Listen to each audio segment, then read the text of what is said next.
آپ کی طرف آتا ہوں.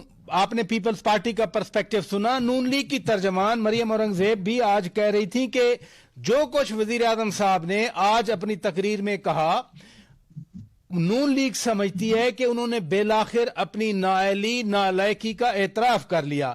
کیا واقعی ابھی تک کوئی سمجھ نہیں آئی یا اب سمجھ آ گئی ہے جو آج وزیر اعظم نے باتیں کی؟ کیا میننگ رکھتی ہیں یہ؟ راجہ صاحب آپ کا بہت شکریہ، لیکن مجھے یہ پتا ہے کہ سچ بولنا پر آدمی دار پر چڑھ جاتا ہے، اور بندہ سچ بولے تو کانٹے بھی راستے میں ملتے ہیں.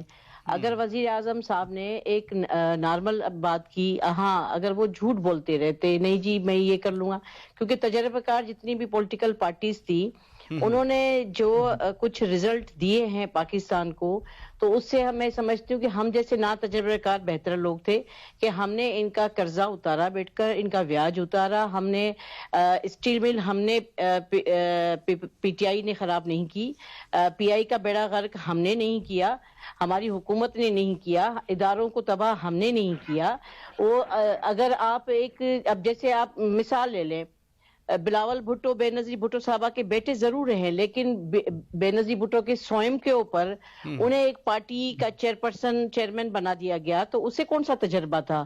اس نے بنا لی نا پارٹی، اس نے اسٹیبل کر لیا نا پارٹی کے ورکروں کو، ایکٹیو کر لیا. تو جب ایک چیز ملی ہی نہیں تھی آپ کو تو آپ دور سے دیکھ رہے تھے، جب آپ کو مل گئی، آپ کے پاس ایجنسیز کی رپورٹس آ گئیں، آپ کے پاس ایک پورا وائڈ اسپیس آپ کو مل گیا جس میں آپ نے دیکھا کہ بھائی ہم جو کہہ رہے تھے یہ تو اس سے زیادہ معاملہ خراب ہے.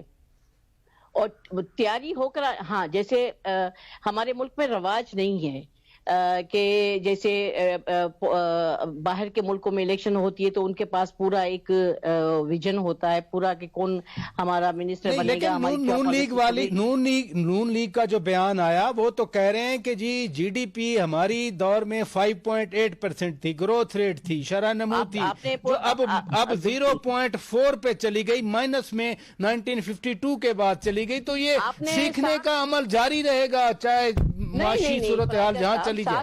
7 ارب روپے آپ نے پھونک ڈالے صرف آپ نے ڈالر کو بیلنس کرنے کے لیے. ایک جھوٹا قسم کا ایک بت بنایا ہوا تھا، اس بت کو بیلنس کرنے کے لیے، اس بت کو زندہ کرنے کے لیے آپ پاکستانی قوم کے خزانے سے 7,000 ارب خرچ کر چکے. ٹھیک ہے، اس کے بعد آپ نے 30,000 جو ارب ہیں وہ آپ نے قرضہ چاٹ دیا پاکستان کے اوپر.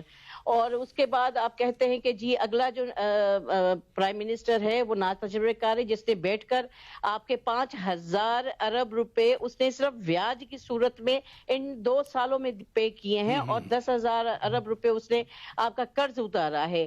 اور ظاہر ہے جب آپ کو ایک ایسا سسٹم ملے گا جہاں آپ نے جاتے جاتے وہ باتیں بھی تھیں کہ بھائی ایسی کر کے جاؤ پاکستان کو. نواز شریف کا جب پاناما کیس کا میٹر ہوا، اپنا شاہد خاقان عباسی جب آئے تو انہوں نے آپس کی جو ان کی تھی انہوں نے کہا تھا کہ ایسا کر کے جاؤ ملک کو کہ جو بھی پولیٹیکل پارٹی آ جائے حکومت میں اس سے 5 سال تو صرف اس مشکل میں سے گزرنے میں ادھر رکیے گا. مشکل